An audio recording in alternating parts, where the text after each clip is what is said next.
All right. All right, we're back. Thanks everybody for joining me on this Saturday night. I wanted to do this earlier, but I was waiting for a phone call about a work-related situation that call never came. So I figured eventually that all right, this guy's not going to call me back tonight. And well, he's damn near impossible to get a hold of at the best of times. Anyway, I'll try to talk to him tomorrow. First question: do I sound any different? Because I was testing the microphone finally a little bit ago, and for a while I thought I sounded exactly the same. So I was kind of fooling around with it, and I think I got it working. So does the audio sound any different? Do I sound okay? Let me know in the chat room right now. Sound the same? Interesting. I sound a bit clearer. How about now? That's that's where it is right there. Do I sound any different right now? Let me know in the chat room. Yeah, could you clarify? Do I sound better, worse? Sounds the same to me. All right. Well, some black. All right. Well, Black Nostalgia Nerd 2 thinks I sound differently. All right. Well, that's something.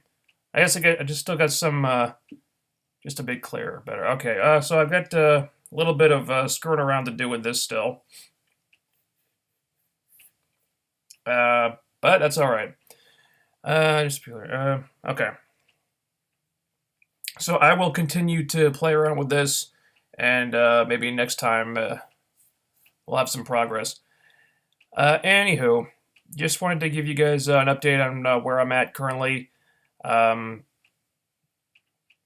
Still, I wouldn't say I'm doing well yet. Hopefully, I'm doing better than I was. Still having a tough time with a lot of stuff.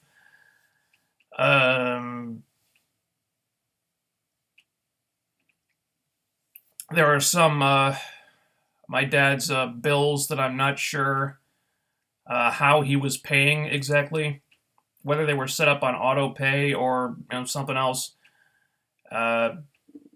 So that's what I'm kind of worrying about right now. So I got to figure that out, and we're setting up an estate account to take care of to hopefully take care of anything outstanding that had to be paid. But because of the holidays, it's kind of slow moving, and it's just this giant nightmare, and it's frustrating and it's kind of scary, and I'm not at a good place with everything yet. Hopefully, I'm in a better place than I was a couple weeks ago. I'm trying to get there, just not there yet. Anyway, maybe if I move it over here. Right, how maybe if I hold it like this. Let me know if it sounds any better. So there's some other stuff going on. I saw Bright on Netflix that dropped. Was it last Friday? A week ago, something like that. And I thought I'd give you guys my thoughts on that. If anybody's interested. Long story short, I liked it. I understand critics have just been tearing it to shreds, and I don't really agree with that. I think the one critic I actually agreed with was Mundane Matt, who also really enjoyed it. I will agree that David Ayer is probably not a director with the most range in the world because all the movies he makes are kind of similar. But I ended up really liking this one. I'm a sucker for those genre bending movies that kind of combine elements from different things. And that's what this one does. It's kind of an urban fantasy slash cop drama. which is pretty cool. So I like urban fantasy a lot. If I had one real criticism with the movie, it's that uh, there are certain scenes that don't really tie in to the larger story in any significant way. Like, there's one subplot, spoiler alert here, but one subplot involving Will Smith's character wearing a wire so he can get his partner to confess to something. And it doesn't really go anywhere or lead to anything. And honestly, you really could have just cut that whole subplot entirely and not lost anything. And also, there is definitely some information that was being withheld, probably in case they got a sequel, which has already been greenlit by Netflix. Although I don't know if Max Landis will be involved now that he's gotten himself into trouble. But there was definitely stuff that they held back that they could have put in this film that probably would have clarified a couple of things that I kind of wish had been in there. But that's just how these things happen. That's how all these movies are made now. Everything is, it can't just be a good standalone movie on its own. It's got to be a movie that sets up another movie that sets up another movie that sets up another movie, because everyone's got a hard on for franchises now. But I mean, you can definitely see how they were kind of setting the stage for more installments of these movies. And I hope we get them, because I really did enjoy it. So I don't agree with the critics on this one at all. What? All right, let's see the audio. On the audio, let's see. Sounds the same. I think you sound clear. Sounds louder. Guess my computer's different. I'm watching this on my phone, so I'm sure your audio on your computer is better. Okay. All right, so I thought I got it to a place on my computer where it sounded a lot better. But maybe it has to do with the way you're watching this. Anyhow, I'll continue to play around with it. So yeah. So long story short, I enjoyed Bright. I hope the sequel still happens. Yeah, good movie. Also, what else? What else? What else? Um, yeah. Still dealing with a lot of stuff at home. I'm continuing to clean the place out. Still working on the basement. I'm hauling several garbage bags full of stuff, full of just junk, out of the basement every day, and I'm not even close to done with it.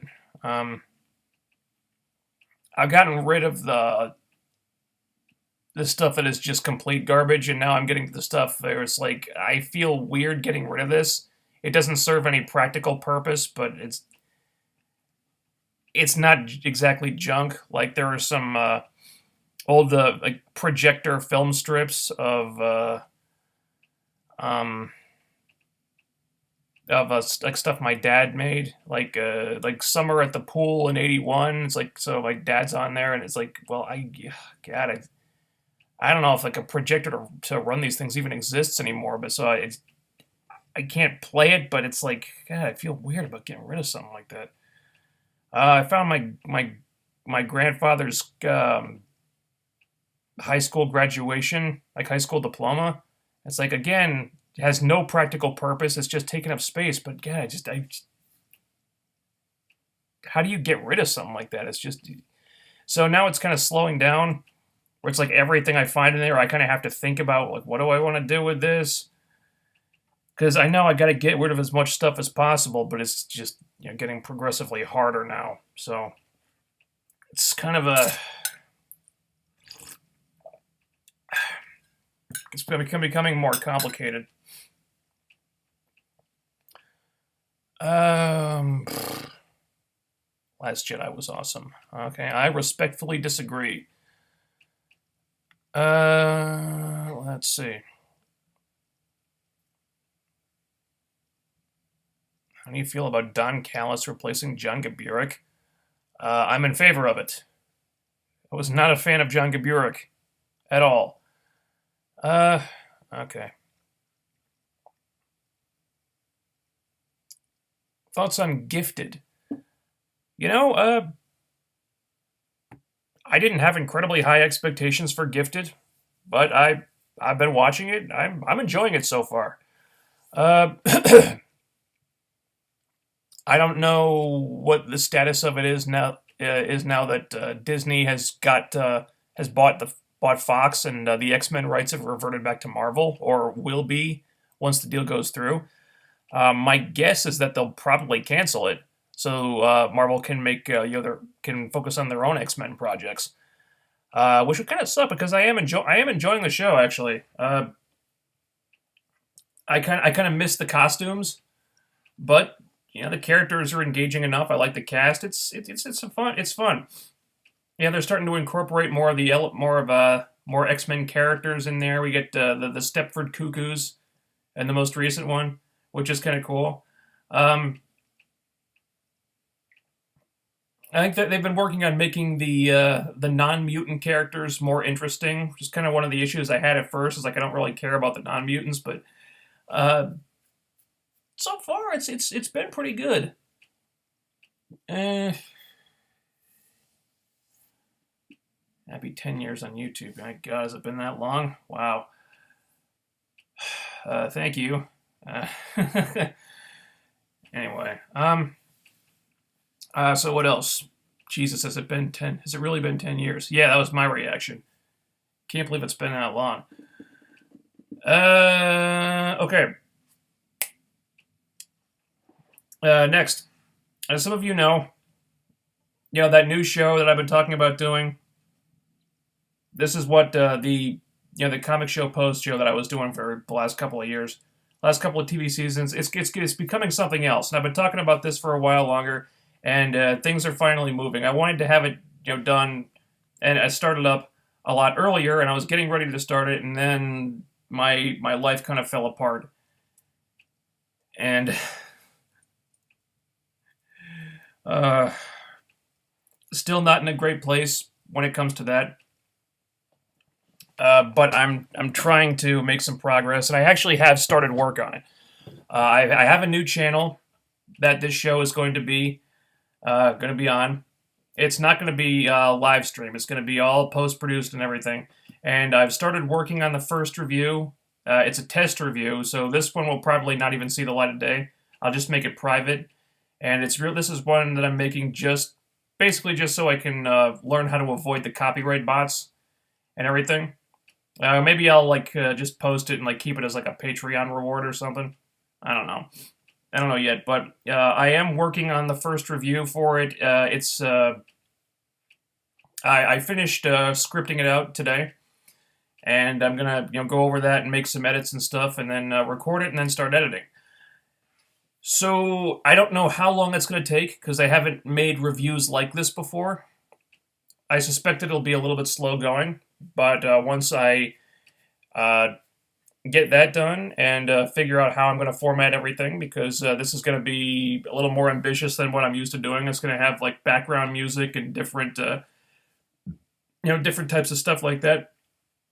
So it's a lot more editing involved, and I suspect it'll probably be a little slow. But once I get that done, and if everything checks out and I don't get any copyright strikes, I will then start on the regular reviews. And I think I'm going to try to review Supergirl. I actually got the first season on DVD. I was at FYE at the mall, just turning in a bunch of old DVDs, just trying to get rid of as much stuff as I can. And I wound up with a $30 credit because they only give you store credit. And I bought the first season of Supergirl, so I thought I'd start with that because I thought that would be fun to review, because it seems to me that the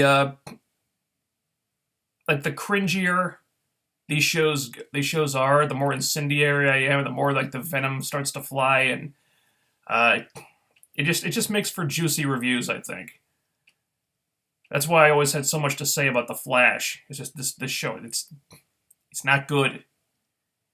And it just, I don't know. It just got the creative juices flowing. So I thought I'd try reviewing Supergirl, and hopefully that'll work out. And let's see.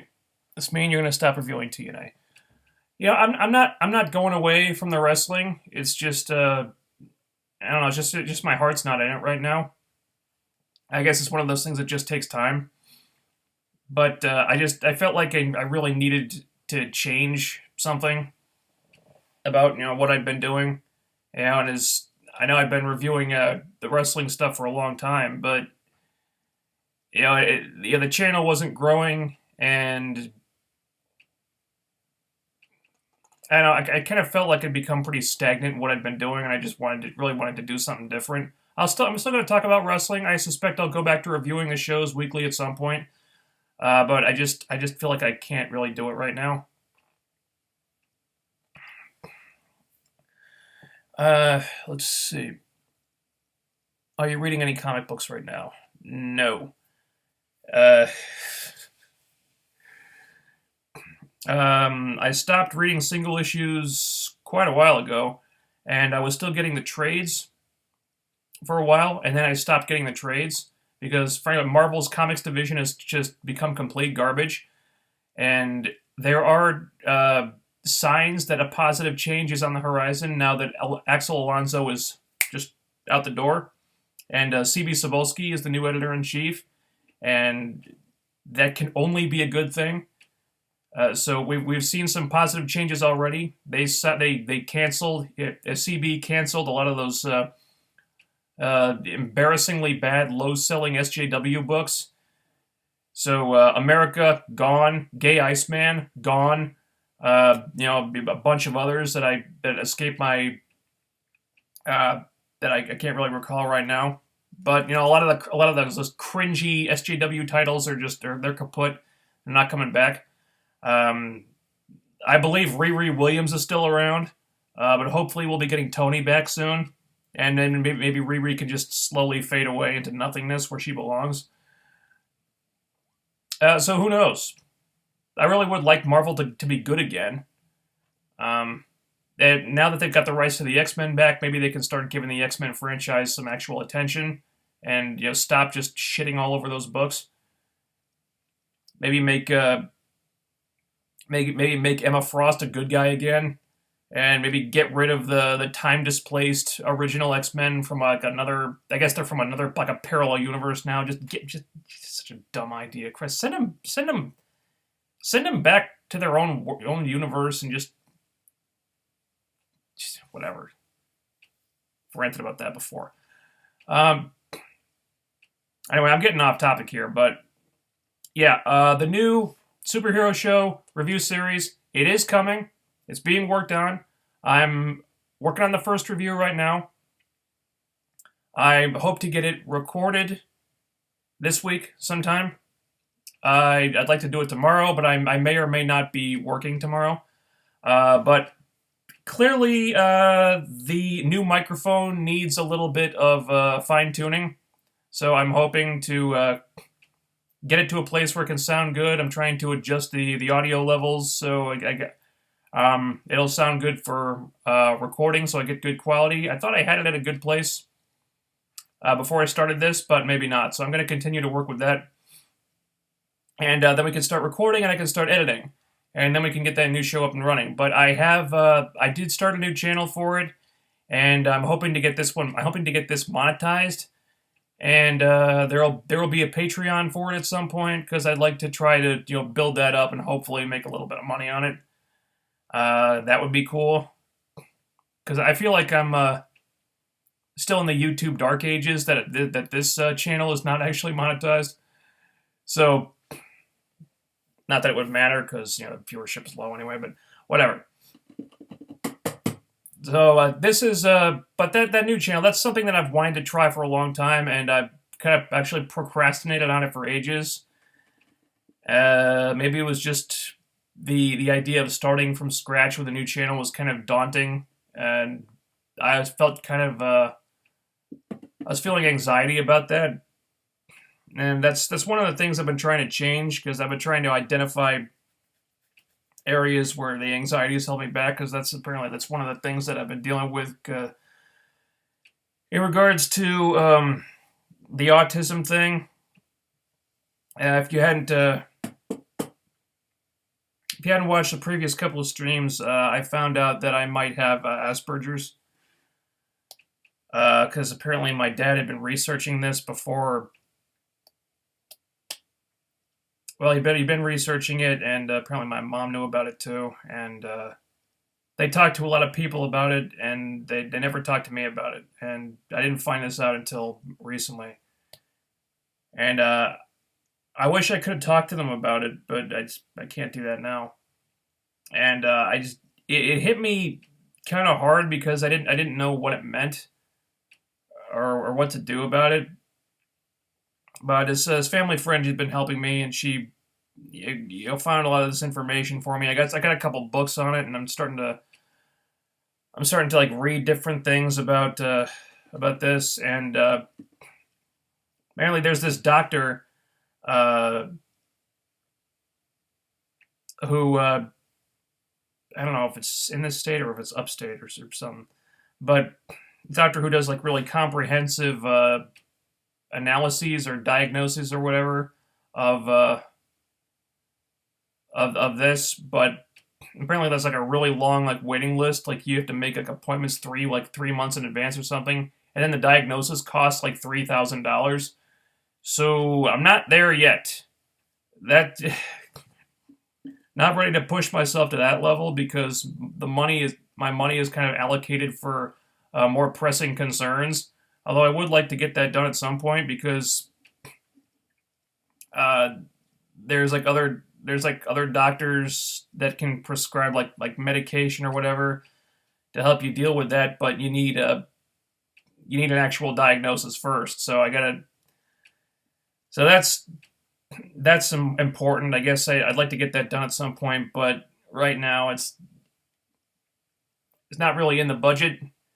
And if there's a cheaper way, maybe I should probably look into that. But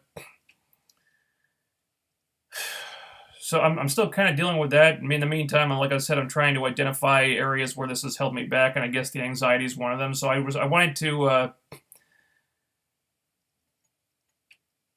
kind of like push through that and try to like do something, and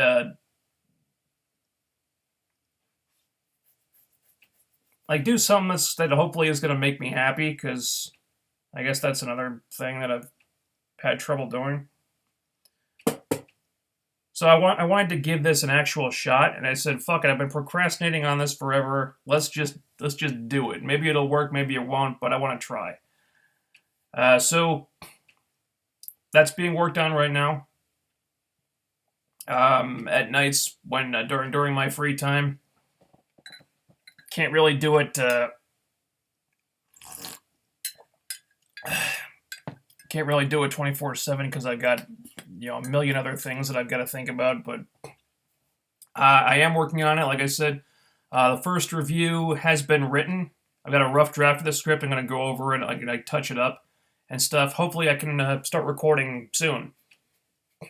Just got to fix the microphone and fine tune that. But progress is being made on that, because I know I've been talking about this forever, and people have been asking me, why do you stop reviewing TV shows? And I didn't stop. The show is coming back. It's just coming back in a different form. So maybe relatively soon I'll have a new channel for you guys to link to and to subscribe to. I'm not ready to roll that out just yet, but it's coming.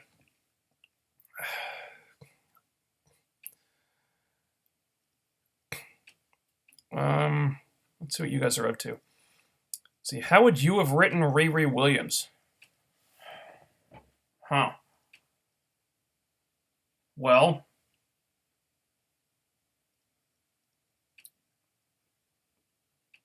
as a tech, I haven't actually read any of the Riri Williams comics. I've read enough. I've seen enough reviews to get the gist of her. And apparently, she's just a big SJW cringe fest. But Diversity in Comics' reviews have been very informative, and I got the gist of it. And I don't think I wouldn't have written Riri at all, basically, because why are you having the Iron Man title taken over by this completely new character that nobody knows about, when you've still got Iron Man in the Marvel movies as Tony Stark, as one of like the biggest characters in the Marvel Cinematic Universe, and all this, which is supposedly or should be turning on all these new fans to the Iron Man comics. And then they go into the comic book store and they pick up an Iron Man comic and they see Riri Williams, and they go to the guy at the counter that's like, hey, what's this? Where's Tony? Where's Rhodey? Where are all the characters from the movies? And the guy says, oh, well, Rhodey's dead, and Tony's in a coma right now. See, this teenage girl that you've never heard of, she's Iron Man. But you still buy the comic, right? Right? And then they put the comic back on the rack and they leave the store without buying anything. It's stupid. When you got Tony Stark in the movies, it's a super popular character, why are you not capitalizing on that? Why do you not have Tony Stark as Iron Man in the comics? Okay, Robert Downey Jr. is not going to be playing this role forever. Maybe when he leaves the role you can experiment, but until then, it's just stupid. And so I would not have done Riri Williams at all. I actually did have an idea though about how to fix the character. Well, I don't know if you could fix it, but you could do some character surgery on her to make her more tolerable. Like if I was taking over like the Riri Williams comics today, I'll tell you what I'd do. I believe there was a storyline where she invaded Latveria and overthrew the government or something, because the new Iron Man is an international terrorist. Because #heroism, Yeah, she overthrew the government, and basically she was she didn't face any consequences for this at all, and they said, oh yeah, they're opening schools, there's gonna be free elections because Ironheart is so awesome and she's like the new hotness and blah blah blah. Fuck you, that's stupid. Basically, if I were taking over the comics, I would revisit that storyline and have her actions in Latveria come back to haunt her. Like say, okay, she overthrew this warlord who had been in charge. I don't know what the character was, but she overthrew this person, which leads to a power vacuum, which leads to all these other factions and warlords and whatever, like jockeying for position. And this leads to civil war in Latveria. And basically, a lot of innocent people are getting caught in the crossfire, and a bunch of people die. So then we move over to New York, and we say like Riri is doing like some kind of press conference, or she's in like this big crowd of people. She's signing autographs and everything because everybody's got to get Ironheart's autograph because that's just how these SJWs think. Their characters have to be perfect and not have any flaws or anything.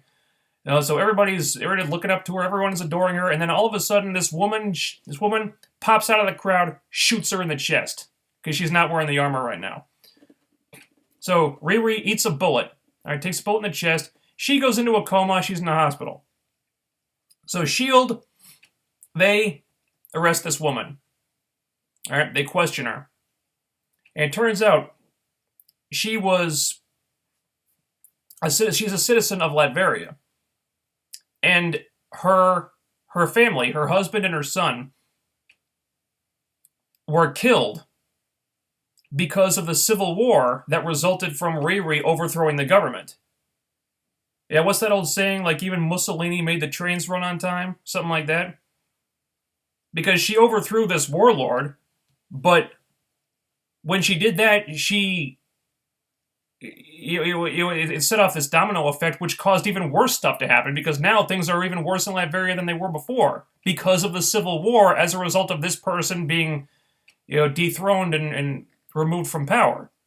So Riri thought she was doing good, but she didn't really see the big picture, and now things are even worse than they were before because of her. And now this woman's entire family is dead. That's why she tried to assassinate Riri. So Shield locks her up, and then Riri eventually wakes up, and she realizes what she's done, and because of what she did in Latveria, like thousands of people are dead and dying because she didn't realize or understand what she was doing. She thought she was doing good, but that's the thing about these SJWs. They're constantly praised for everything they do, and no one ever says no to these people, so they don't grow up with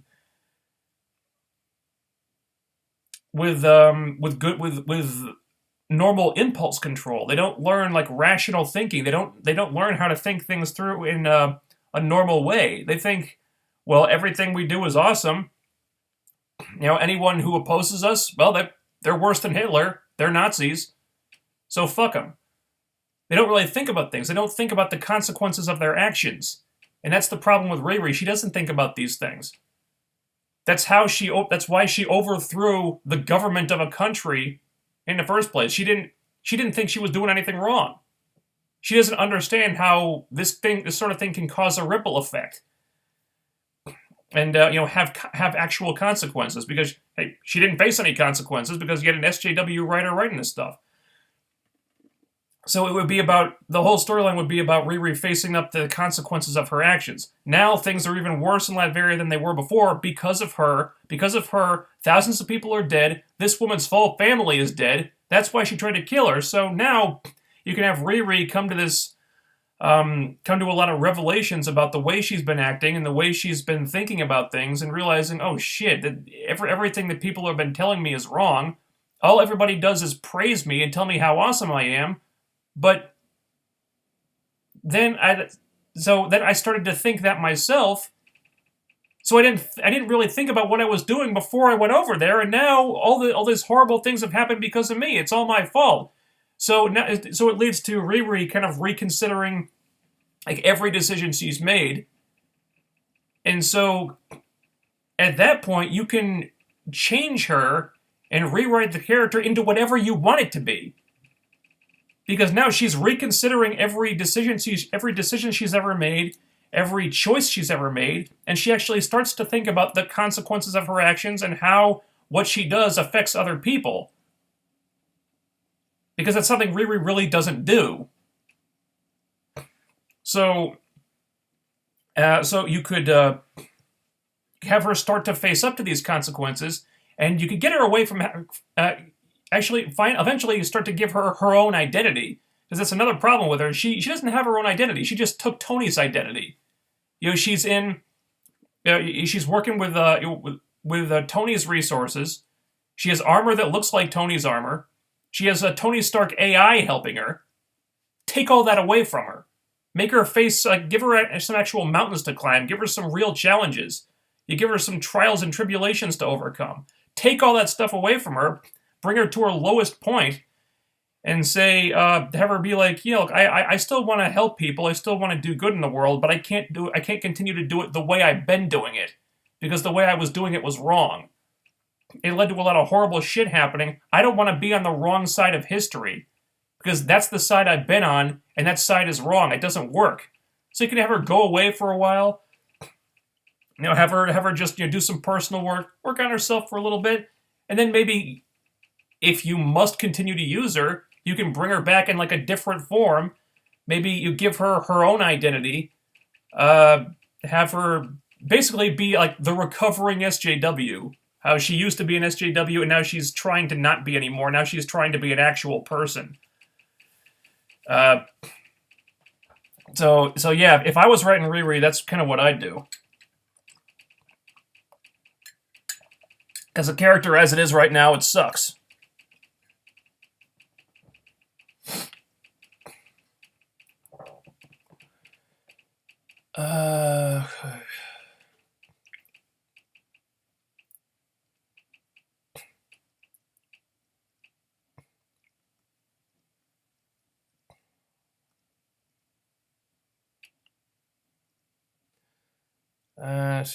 Thoughts on Ronda wanting to be in WWE? I think it makes sense. Things weren't really working out for her in MMA anymore, And Ronda's one of those people who's had so much success that when she fails, she doesn't really know what to do. That's why she took so much time off after that first loss. It's like she, you know, it's not surprising because 2 losses in a row that really fucked with her head, and I think it kind of broke her brain, and she didn't really know how to handle it. So she figured, all right, I'll just do something else.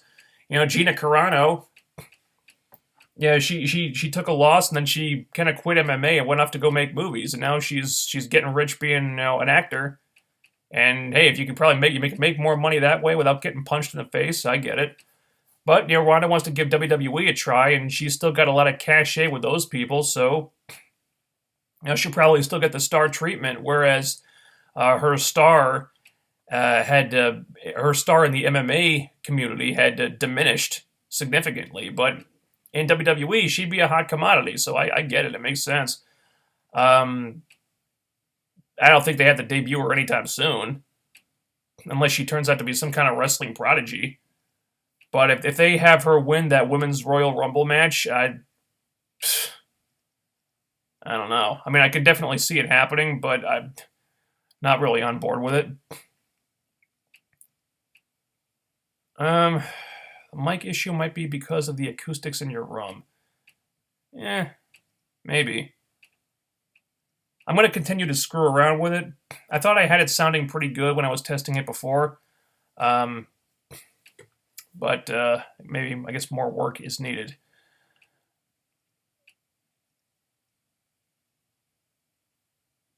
Look into buying the Chaotica Eyeball Mic Noise Guard.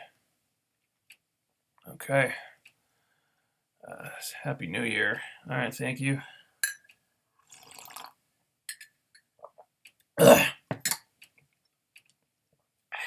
It's not good tea. Just found this in the cabinet. It's not very tasty.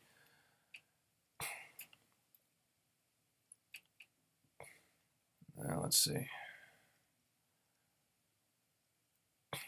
I liked how you wrote for Rosemary in the booking article. Oh, yeah. Talked about this a couple times. The Impact Asylum booking challenge has concluded.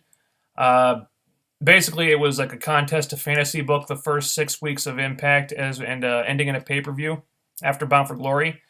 And I ended up taking third place in the competition. And I think there were originally like 12 people in it. Most of them dropped out. But, I think there were like 4 of us by the end of it. But I got third place out of 12. And I won the prize for best storyline. So that was cool. And if you want to see how I would have booked Impact, you can go to my blog at, hang on, I'll just post a link here.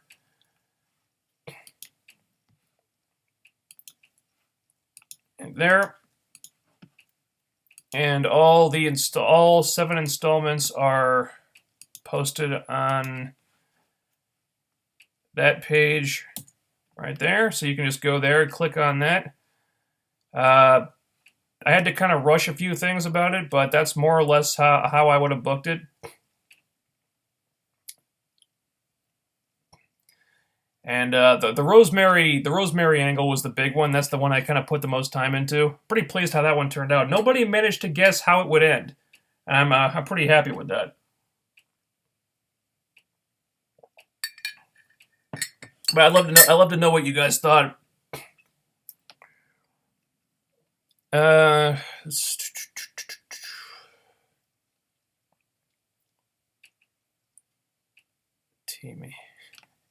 T meme. Thoughts on the Women's Royal Rumble? I think it's cool. I think it's like the next logical progression, from what they've been doing. I also think Impact kind of needs to step up what they've been doing with the knockouts, because feels like they're kind of falling behind, and they need to start pushing the envelope a little bit more, because WWE is doing it, and I'm not saying you should do something just because they are, but they're making noise with this stuff. And it used to be Impact the ones making the noise with what they were doing with their women, and it's really not anymore. So I think they need to kind of start pushing the envelope with the knockouts and put them in more like high-profile situations and bigger matches, like a women's King of the Mountain match. Has there ever been one of those? I want to say there's been one, but I'm not sure because I don't know. I feel like if there had been one, I would have remembered it, but whatever. So I don't know why there hasn't been a woman like a Queen of the Mountain match yet. I really don't. Like, why haven't we seen that? Like, build up to it on a big build up to it. Do it on a big pay per view, or like a big episode of Impact or something. Make it the main event. Just make it a big deal. Build it up like an important event. Give the women more like specialty matches, like cage matches or whatever. Just start pushing the envelope because they haven't done that. And they've got a good roster right now that can do some really good things, but they kind of just been coasting on it for a little while. And maybe things will change once Taya comes back and Hanaya debuts and stuff.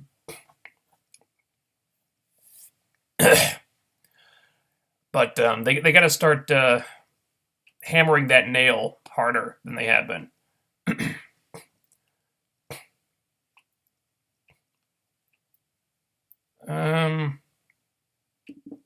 Thoughts on Caitlyn returning to wrestling? Caitlyn. I remember I had a big crush on her. Yeah, I think it's cool. I don't think she's back full time. I heard she was coming back for one match. Maybe it'll be more than that. I think it's cool that she's coming back on the indies. She's doing indie shows instead of just going back to WWE. But I'm glad she's back. I'm glad that she's getting healthy. I know that she went through a tough time.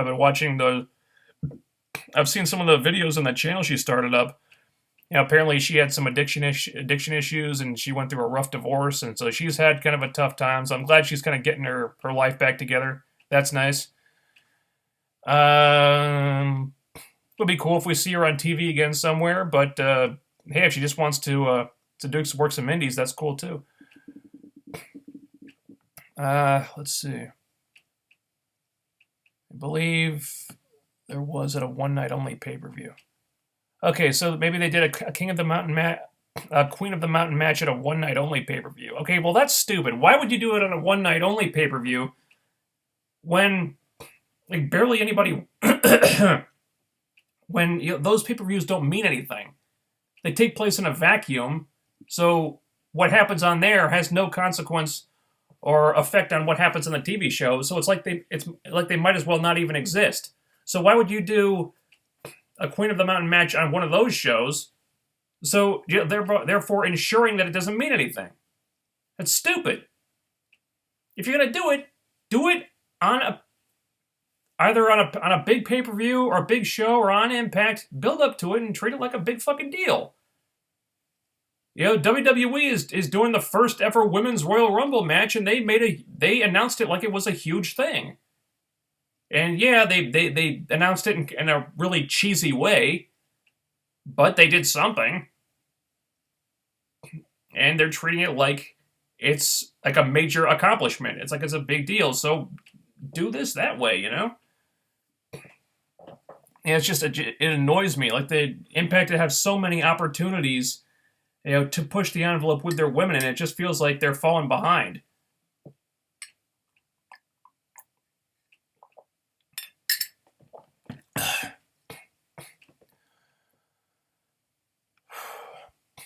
And so agreed, Impact needs to step up with the knockouts, especially with what WWE is doing, and now that ROH has introduced a new female title. Well, shit. I don't really expect great things out of the ROH Women's Championship. Does ROH even have a real women's division? I haven't watched the ROH TV show in forever, but as last I heard, or last I checked, their women's division was just like a like one match on the YouTube channel once a week. Like it's Women of Honor Wednesdays, which means we give the women a match that we put on in a YouTube video. I don't even know what their roster is anymore. I think like Taylor Hendricks and Mandy Leone had a feud for like 2 years. I don't even know what the feud was about, and now Taylor's gone. Uh, so I don't really know who's on their roster. If they're gonna have a title, good. But do you have an actual division? Are you gonna have to actually put the women on the TV show? Because that would be nice.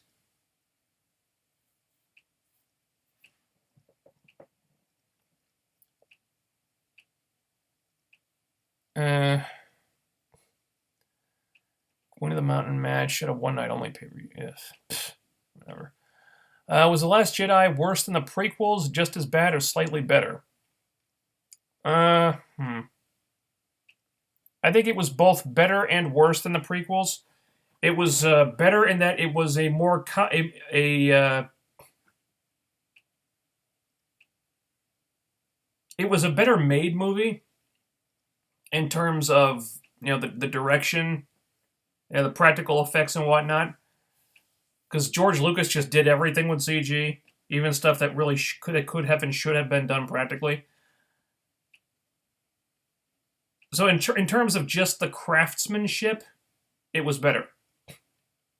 In terms of the writing, I would argue that you could say that it was worse than the prequels, just because of how many plot holes there were, how many like the subplots that went nowhere, how ridiculously out of character Luke was, how it just like wrote Luke off in just like this ridiculously disrespectful and unsatisfying way, how it just butchered his whole character.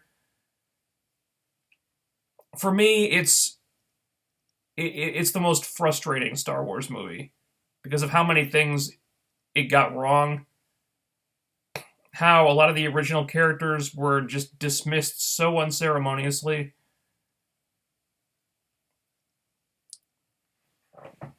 And they didn't even service the new characters like very well either.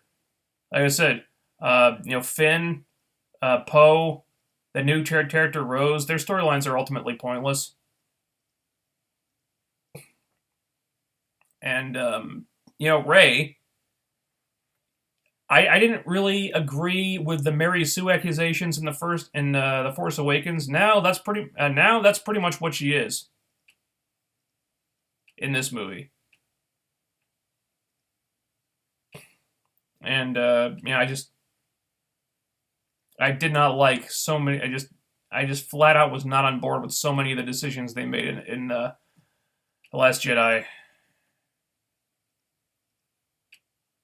It's the most frustrating of the movies for me by far. I don't think it's as simple as just saying is it good or better. That's a matter of opinion, but for me, I could say it's the least enjoyable. In a way, even the prequels are better than it. Because this probably more than any other, this movie just didn't feel like Star Wars to me. Like the misplaced humor that just felt completely wrong a lot of the time. The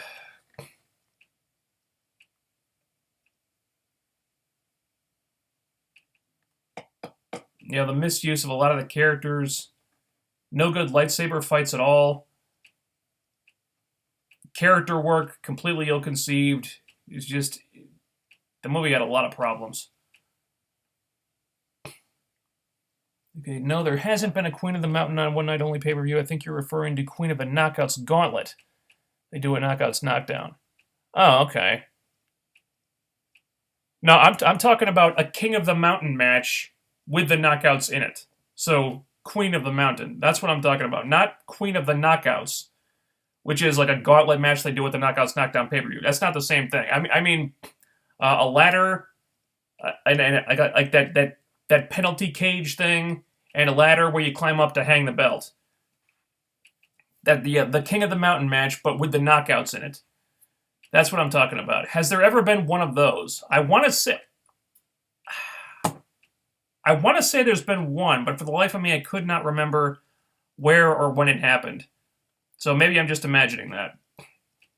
But if there's never been one of those before, I think there should be. I think it's time to do it. I mean, you got a good roster to have a really good Queen of the Mountain match. Why hasn't this happened yet? What are they waiting for?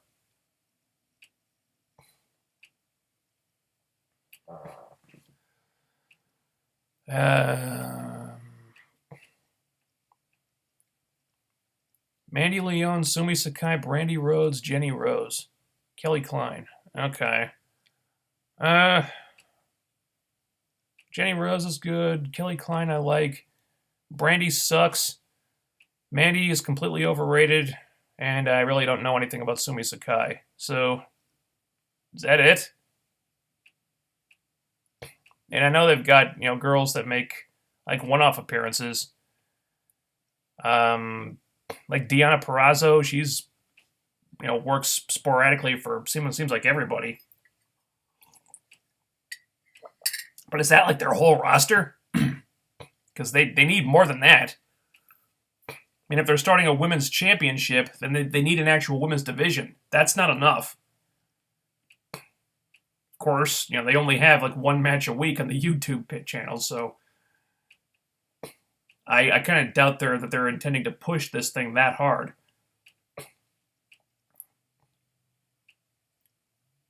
All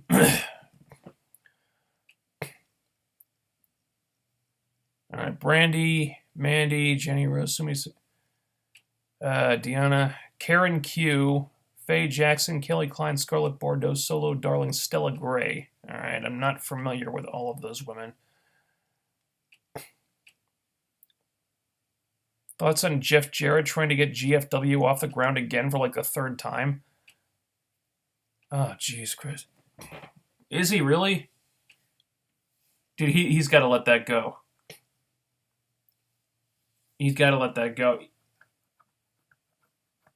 He merged the company with Impact. He got all those Amped anthology shows. He got those shown. I believe that they continued airing them after he left the company, after he got fired from the company. So does he even have the rights to that footage anymore? And I guess he's still got the rights to the brand. What the hell is he going to do with it at this point? He tried to get it off the ground for several years. Partnering with Impact didn't work. He even got Ed Nordholm to change the name of the company to GFW, meaning that he had a built-in audience and a built-in TV deal. That didn't work. So what the hell is he going to do with it now? He's got to let this go. But he's not, because he's Jeff Jarrett and his ego won't allow him to let it go. Good Lord.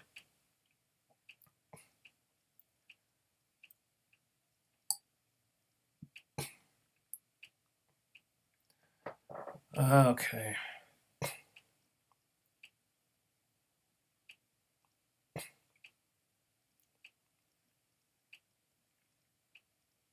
Last Jedi threw down the gauntlet and said, "We're not catering to the old fans anymore. This is Star Wars for a new generation." I love that about the film, but I understand why others are upset by it. Okay, so you love that it's throwing away the old and focusing on the new. I get that you like that. But another issue is that they didn't even service the new characters well. Because I like the new characters well enough. I liked them in The Force Awakens. But they didn't even do a good job with the new characters. Okay, yeah, they cast away the old characters, which I was pissed about. But even when they were trying to focus on the new characters, it wasn't good.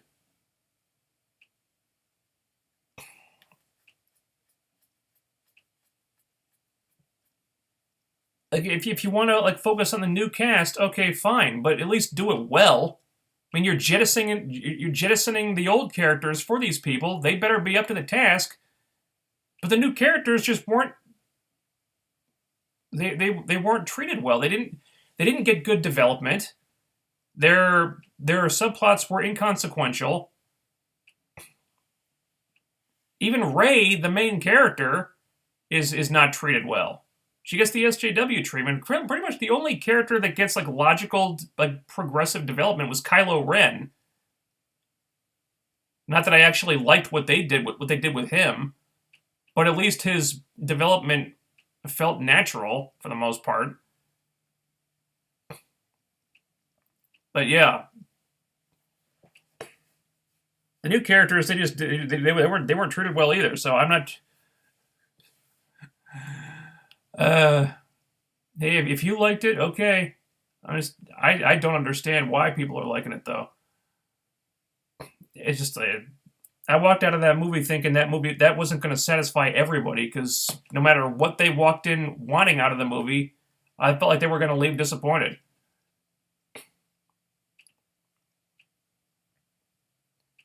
What do you think of the CW crossover? I haven't been watching it. I haven't been watching any of those shows. Arrow, I kind of just wanted to switch to binge watching it once the whole season drops on Netflix.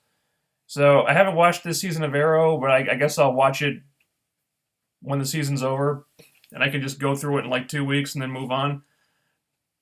The Flash, I can't watch The Flash right now. I just can't.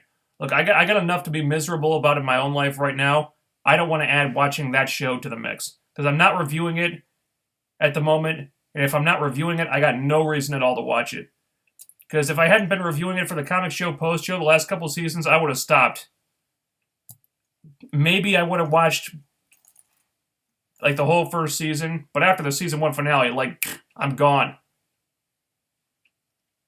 Like, the only reason I continued watching after that was because I was reviewing it. Now that I'm not reviewing it, got no reason to watch it. Now, for this new channel and this new show, I may start watching it again. Or at least watch the old episodes so I can review them in this new format. But that's a ways away. I'm going to start with Supergirl and just see how it goes. But I got no reason to watch The Flash right now. I heard a couple things about what's happened, and I was like, no. I heard they pretty much like backtracked and reverted to the status quo like 20 minutes into the season premiere. So they just threw away all those cliffhangers immediately. And apparently Barry and Iris got hitched, which... great, the most boring relationship in the entire show. Yeah.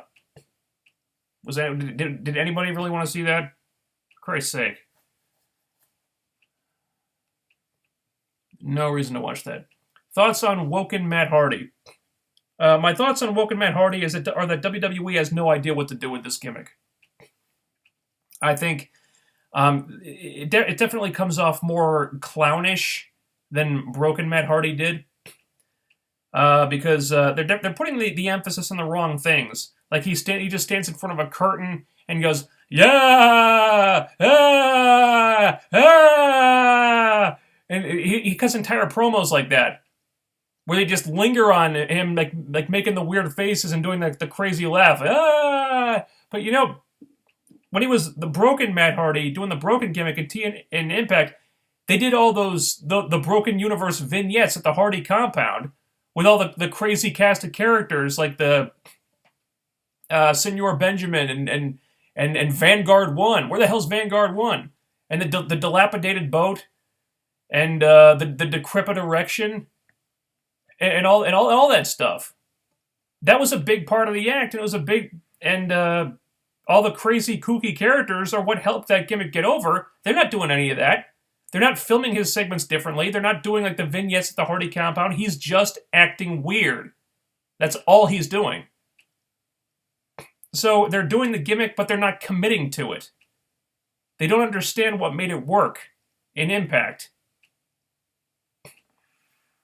And so basically, it's just a guy who talks with a weird accent and does the delete, delete, delete thing. And that might be enough to carry it for a while, but it's going to get old fast if they don't double down on it. But I don't think they're going to, because I don't think they care about Matt Hardy that much. I think they care about Jeff Hardy and they care about the Hardy Boys. But just Matt, he's not a big deal. They didn't even give him like new music to reflect the broken character, the Woken character. Like when Matt Hardy went broken, he got new music. He got a new entrance. He got a new everything. Here, Matt's still coming out to like Woken Matt. He's still coming out to the Hardy Boys music.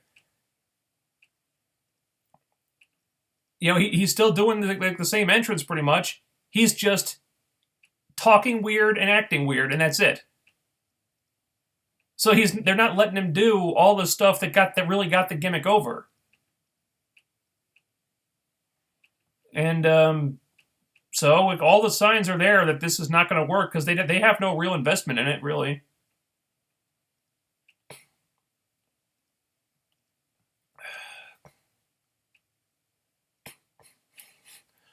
If the original Avengers cast members re-sign their contracts, do you think they should do Avengers versus the X-Men? I enjoyed reading some of the comic book version. Avengers versus X-Men? Versus X-Men? No. I'd like to see Avengers versus X-Men, Avengers X-Men team up.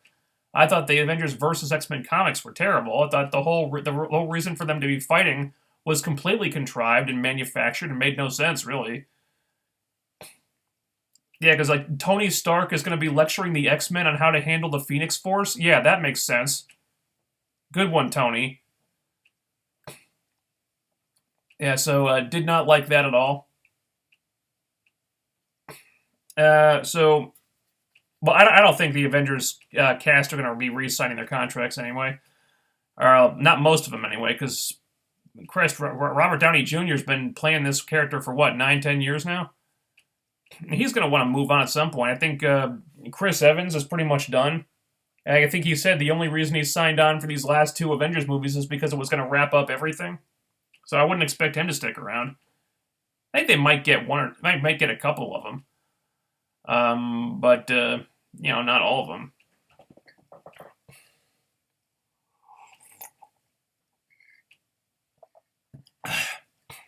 I don't think you really need them anyway.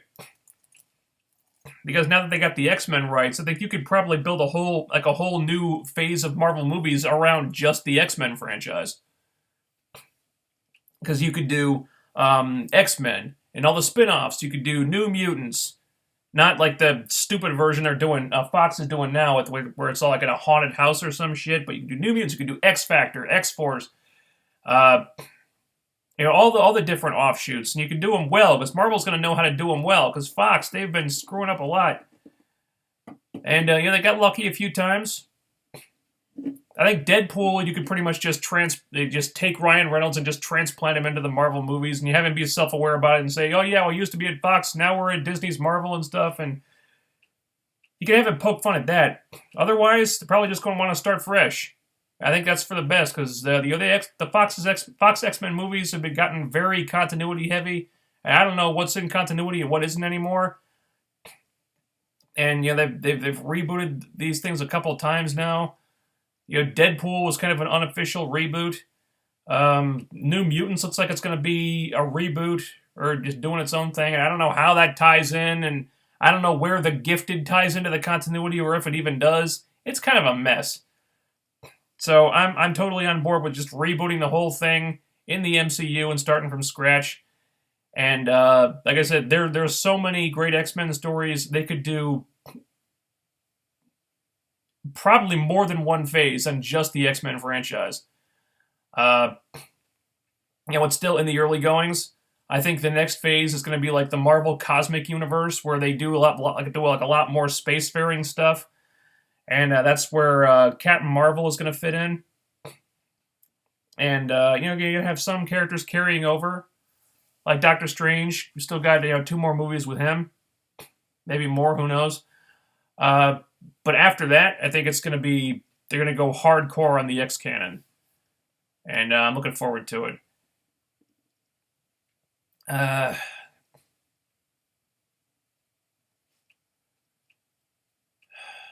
let's see.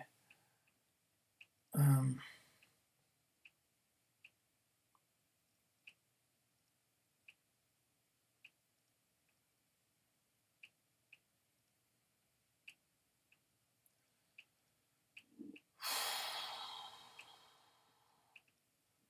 Thoughts on Ambrose's injury? The way I heard it was Ambrose's injury caused him to kind of reshuffle the deck, and now the Jason Jordan heel turn is off because now he's teaming with Rollins. He's going to stay a babyface even though people are booing the shit out of him.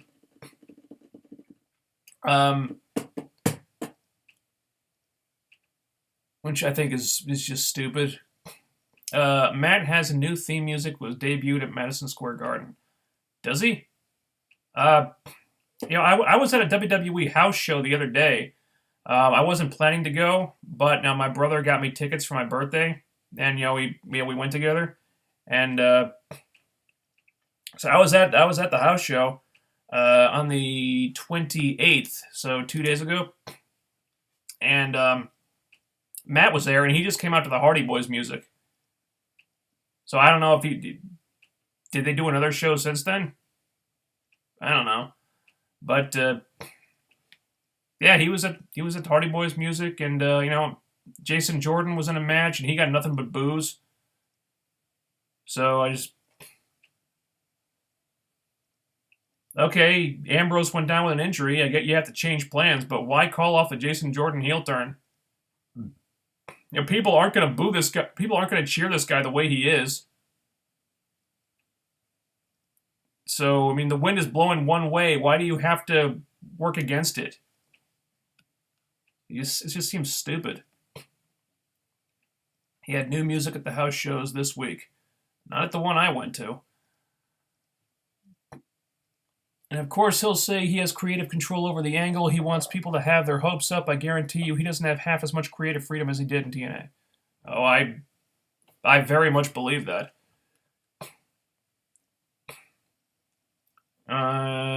Will the MCU get the Fantastic Four right?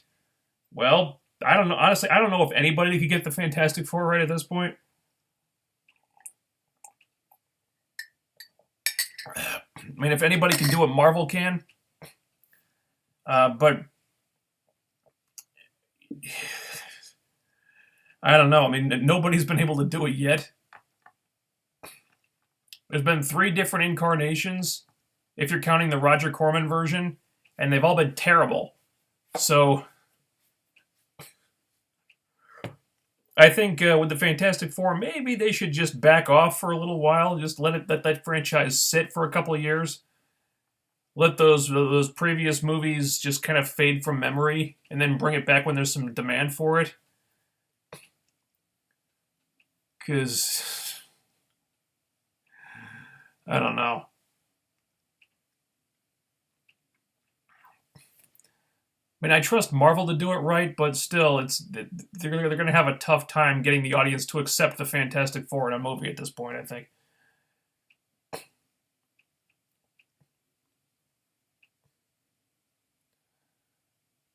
You a fan of the Lord of the Rings? I like the Lord of the Rings movies. Funny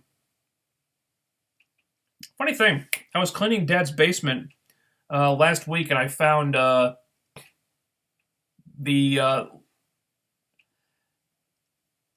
Lord of the Rings radio drama. So I haven't listened to it, but I think it's like not like a book on tape, but it's like you get a cast of actors and they act out shit and stuff. So I'm going to keep that. I'm going to listen to it at some point. I've never actually read the books. I tried reading The Hobbit once years ago, but I just couldn't get through it. But I'm a fan of the movies. Sure. Hope they don't mix the X-Men too much with the other Marvel characters. Maybe like 1 or 2 movies. I think it needs to stay in the X-Men universe. Well, like I said, I think they could easily do like an entire phase of movies, if not more, on just the X-Men. And I honestly think that's probably what's going to happen. Maybe not the next phase, but the one after that. Um,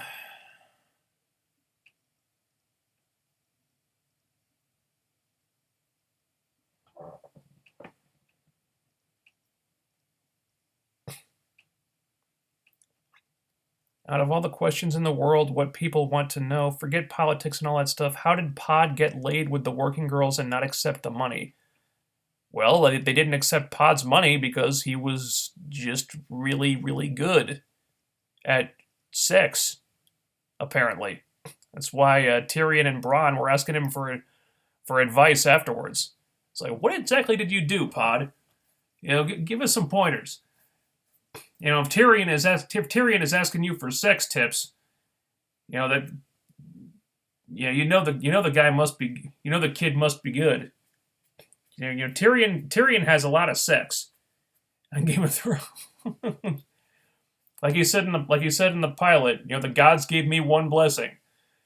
So, Tyrion knows what he's doing, but apparently Pod really knew what he was doing. So maybe Pod was like some kind of idiot savant when it.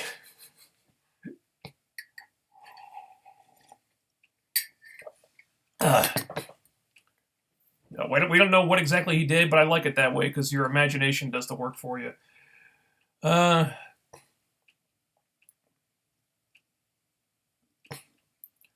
do you think DC needs to do in order to fix the DC universe? They needed Kevin Feige type. Like, the reason the MCU has been so successful is because they've had Kevin Feige directing traffic.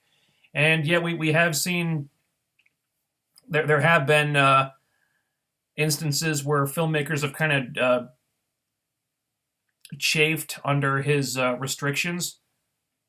But ultimately, those restrictions are why the MCU works. Because everything is...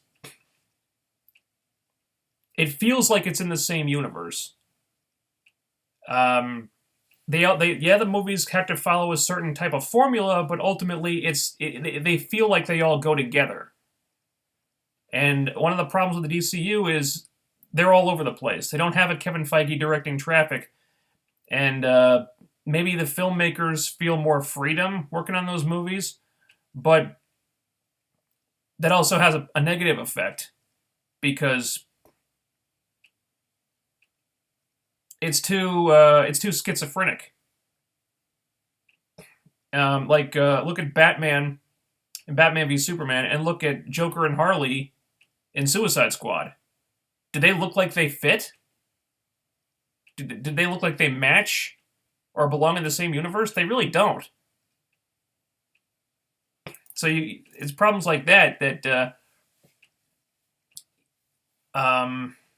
you got to watch out for. And they need story editors. They need somebody who is willing to be patient with these movies because they don't have anyone being patient. They want they want to go straight to the payoff. It's why they did. They rushed Batman v Superman. They rushed Justice League without doing the movies necessary to build up to it. I don't know why they were in such a rush. They could have built up to it like Marvel built up to the Avengers and made billions of dollars. Instead, they just went straight to the payoff, and they kind of fucked themselves. They could have done Man of Steel, and then a solo Batman movie, and then maybe done Man of Steel 2, then done Batman v Superman.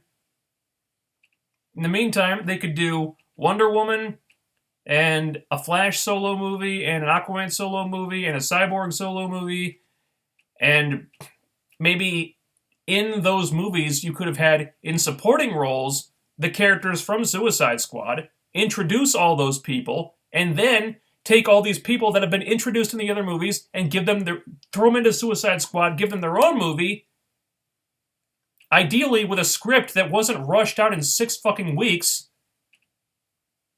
and then that movie would have been bigger than it was. And I know Suicide Squad was successful, but it could have been more successful if they'd actually taken their time with it and done it right. And I actually did enjoy Suicide Squad. I liked it more than I disliked it, but the movie had problems. Let's not kid ourselves. And so while you were doing all those build-up movies, you could have planted the seeds necessary to make Justice League work better. Because they didn't plant those seeds. They didn't do any of the work, and that's why so many things in Justice League felt rushed and felt like they came out of nowhere. Like all the stuff with the mother boxes.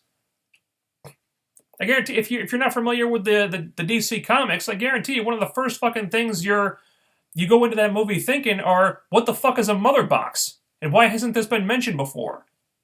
Okay, when you watch the Marvel movies, when you go into Infinity War next year, you're going to go in knowing exactly what the Infinity Stones are, because they've seeded those things through multiple movies and explained and kind of explained what the deal is with those things. So now you're aware of it and you're ready for Infinity Gauntlet. But here we go in Justice League. They're just dropping these mother boxes on you like a big fucking MacGuffin, and that's all they really were ultimately. There was so much stuff they could have and should have done to set up all the events of Justice League, but all they really did was the death of Superman story. And then they go into Justice League and okay, here's the mother boxes and here's Steppenwolf, and it didn't mean nearly as much as it should have, because they tried to go straight to the orgasm without the foreplay, and it didn't work nearly as well as it should have. And apparently, I hear it's gonna peter out somewhere around $700 million. So it'll be a success, but it'll be kind of a middling success considering how much they spent on it. And compare that to what the first Avengers movie made, and there's no reason why Justice League shouldn't have made like twice as much money as it has. But they didn't put the work in, because they didn't have a Kevin Feige, figure leading, kind of shepherding the movies and the characters, because it's all being handled by the suits and the movie executives who want to just rush everything out now. And the movies are just highly flawed every time, like every time, except for Wonder Woman, really. And even with Wonder Woman, I thought the movie was a little overrated, but whatever. So they're just, it's not being, the DCEU is not being led by someone who really cares about the stories and the characters. They're being led by movie executives who just care about money. So they got to get the suits to lay off, and they got to get a Kevin Feige figure who really knows what he's doing, and they don't have that. And I think as long as that situation remains the way it is, those movies are going to continue to be flawed, and they're going to be all over the place in terms of quality. Maybe once in a while we'll get they'll kind of Forrest Gump their way into a good movie like they did with Wonder Woman, but I think they're going to continue to be problematic. We've seen how quick they are to kind of course correct and change directions when someone doesn't like one of their movies. Like, oh, we thought, we thought Batman v Superman was oppressively dark, so they made all these last minute changes to Suicide Squad, which kind of screwed over the final cut of that movie. And you could definitely tell that's what happened. And it's what led to the kind of schizophrenic cut of Justice League, which I thought ended up being fairly consistent, but you could definitely tell that some parts were added in to make it more, uh, make it not as dark. But the MCU movies don't have that problem because Kevin Feige ensures that they're all made a certain way with a certain tone and humor that is consistent throughout every movie, and he cares about the stories, and the characters, and finding like the right filmmaker for the right project, and his track record's impeccable. They haven't screwed up once. DCEU, it's like they got nothing but problems. Let's see.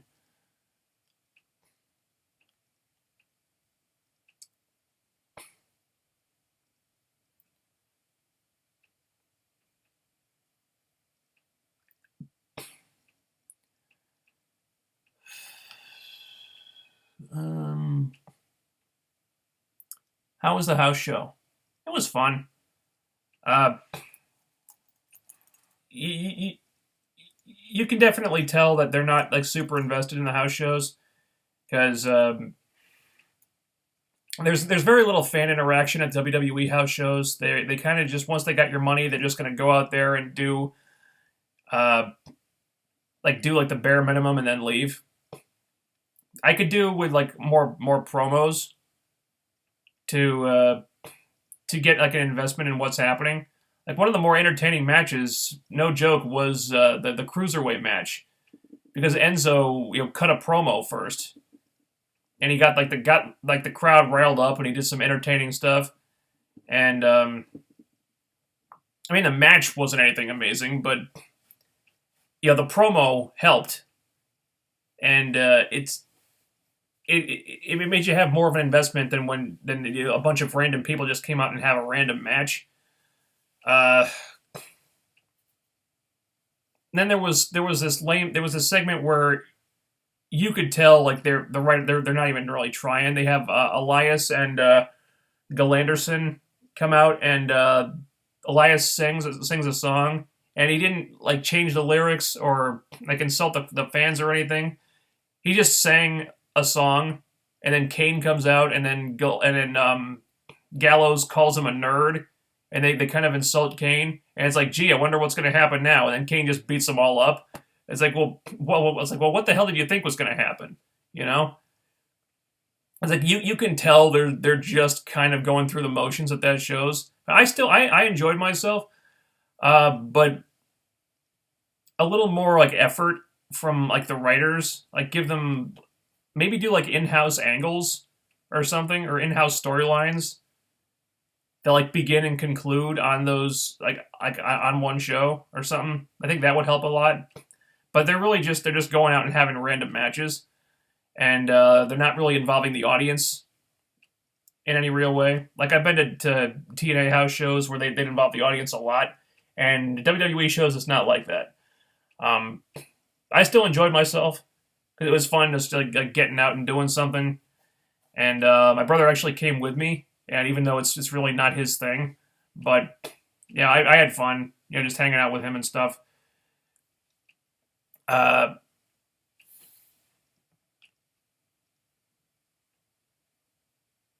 but I think if you're gonna go to a WWE show, um, go to a televised event because I think that they're gonna do more interesting stuff on a televised event.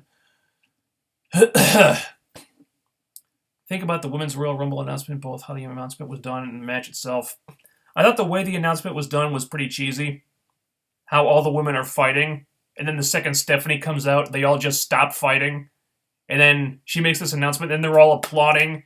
It's like, well, why did they stop? Why did they stop fighting just because Stephanie came out? Oh, I forgot, because it's Stephanie, and she's got to elevate herself above everybody else. That Stephanie's speech was really cheesy, and that there was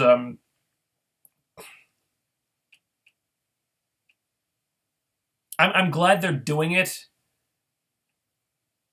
I wish they could find a way to announce it that didn't feel like they were just giving themselves a huge pat on the back for even having the idea of doing it.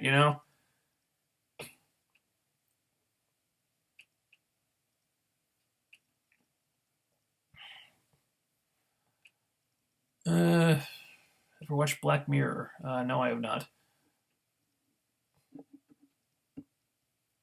You think too many reboots hurt the Fantastic Four franchise? Not the reboots. I think what hurt the Fantastic Four franchise was filmmakers who had no idea what to do with it and didn't respect the source material. Like Tim Story, okay, I think he tried. The problem is Tim Story has no talent and had no ambition. The scripts were terrible, and he kind of made the whole thing like a sitcom, like an unfunny sitcom. And clearly, the guy is like not a very good, like, not a very talented director, and he kind of just half-assed the whole thing.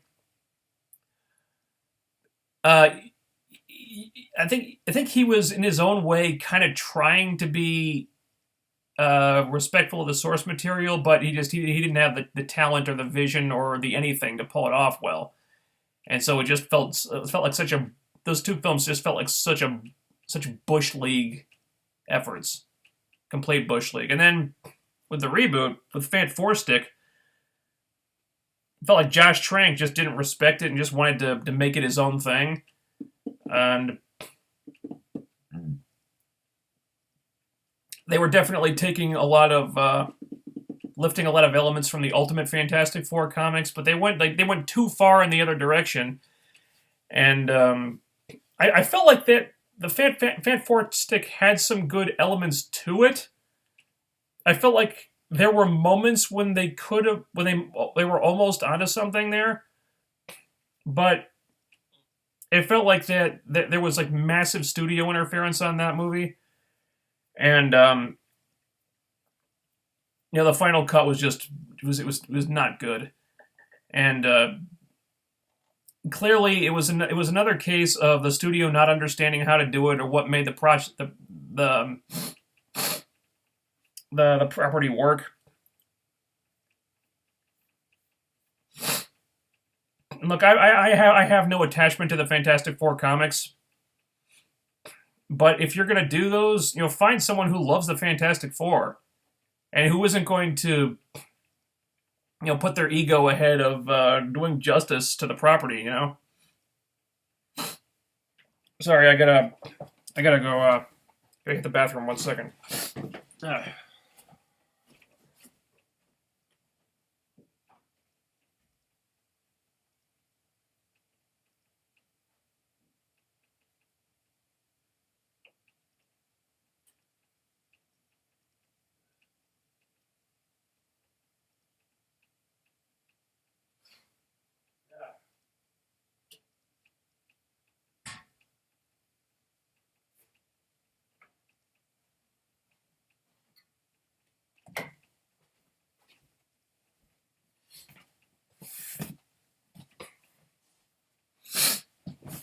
Sorry, it's allergies.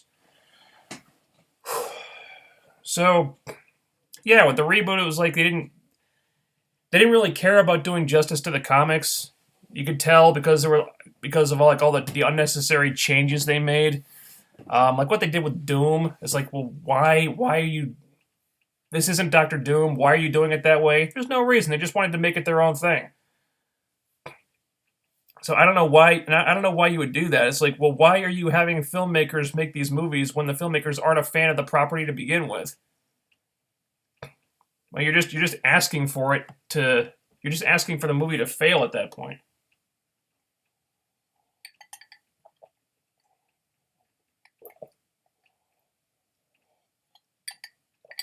Ugh.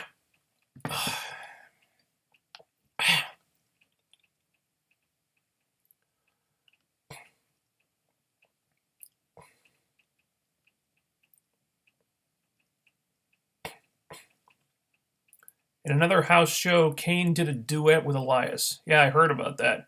When Kane came out at the show I went to, I was like, "Oh, is Kane gonna sing?" Because I think Elias said, "You want Kane to sing?" I was like, "Yes, at least that might be entertaining." But he didn't. And Gil Anderson called him a nerd. And it's like, well, did you even try with this promo? Are you even gonna try to do something entertaining?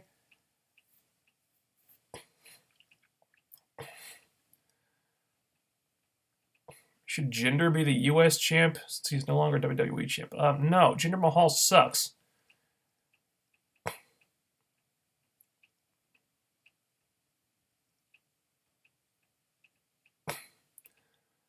Uh,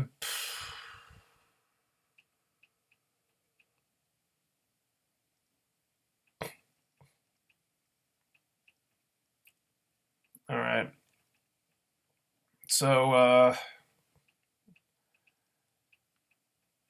I don't think there's anything else I really need to talk about here.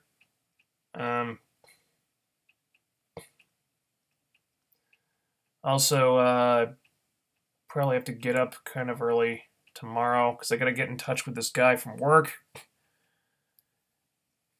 Because I'm not even sure if I have to work tomorrow or if I don't yet.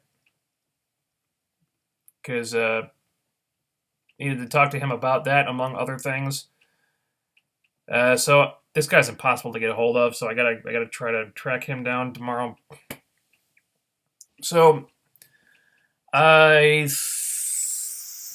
think that's a good place to end it.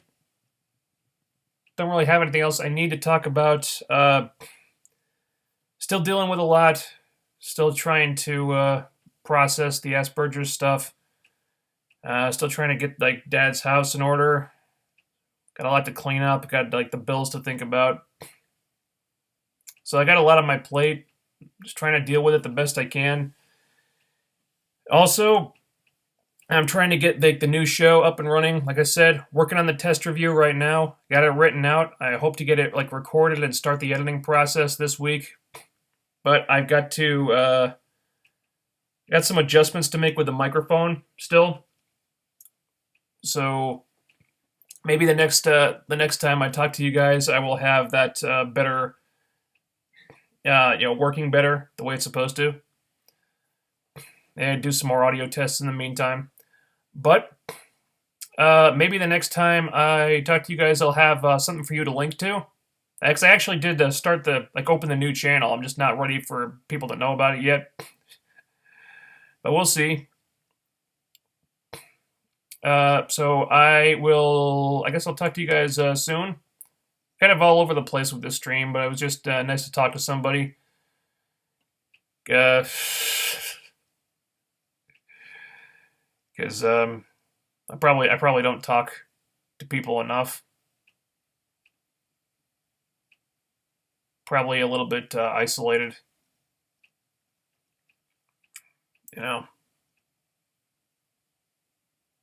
But I'm trying. I don't know when I'll be getting back to reviewing wrestling on a weekly basis again. This is right now, get so much other stuff on my plate, and like right now, my heart's just not in it, I guess. But we'll see. I don't know. Maybe it's just maybe it's time for me to do something different for a while.